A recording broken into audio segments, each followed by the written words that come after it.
Assalamualaikum warahmatullahi wabarakatuh. Hai, perkenalkan, nama saya Nida Anggraini dari Prodi Manajemen Bisnis Syariah.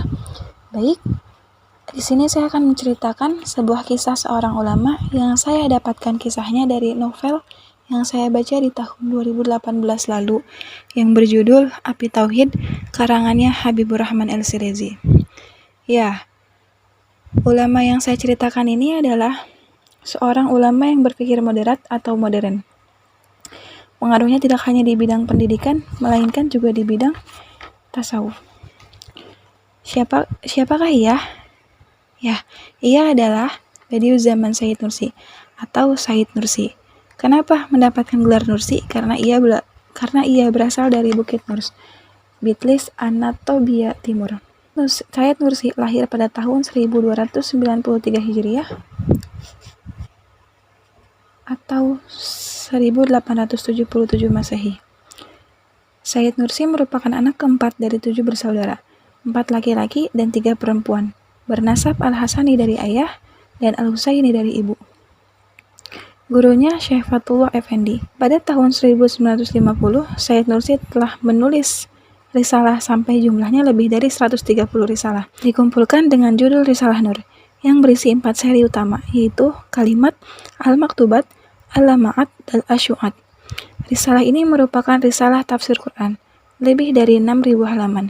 Ia menginspirasi suatu gerakan keagamaan yang berperan dalam bangkitnya kembali Islam di Turki, yang berjumlah beberapa juta orang di dunia.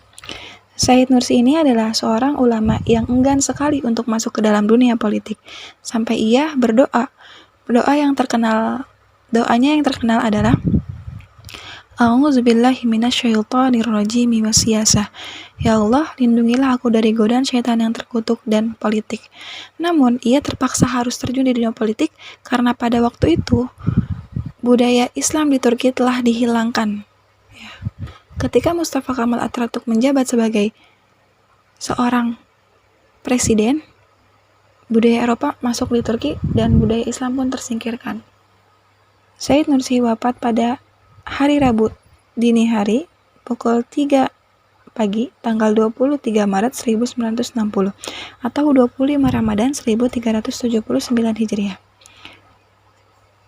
Kemudian Sayyid Nursi dimakamkan di samping pemakaman di dekat tempat makamnya Nabi Ibrahim, yaitu Halil Rahman.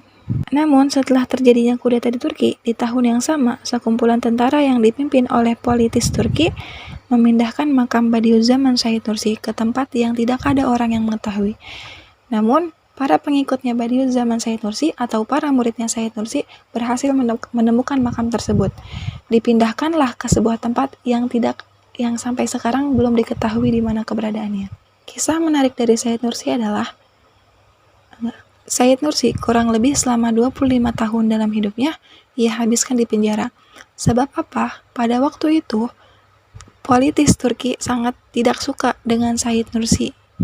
Ya, tentu saja tidak suka karena Sayyid Nursi ini adalah seorang pembaharu zaman, perubah zaman. Pada waktu itu, siapapun warga yang di dalam rumahnya terdapat risalah Nur, maka akan ditembak mati oleh tentara Turki. Ketika Sayyid Nursi hendak dipindahkan ke sebuah daerah, Sayyid Nursi dijaga oleh 2 penjaga. Nah, pada waktu itu, Sayyid Nursi izin, di tengah perjalanan Sayyid Nursi izin untuk melaksanakan sholat. Namun penjaga ini tidak percaya. Kemudian Sayyid Nursi bilang, "Lepaskanlah borgolku, aku hanya ingin menghadap kepada Allah." Akhirnya si penjaga pun percaya dan membuka borgol Sayyid Nursi. Dan ketika Sayyid Nursi selesai sholat, Sayyid Nursi meminta kembali tangannya untuk diborgol. Nah, dari kejadian itulah 2 penjaga ini malah menjadi muridnya Sayyid Nursi. Karena berkat kejujurannya Sayyid Nursi. Saking pinternya Sayyid Nursi pernah dimasukkan ke rumah sakit jiwa. Kemudian ketika diperiksa oleh dokter, Sayyid Nursi tidak memiliki gangguan apapun.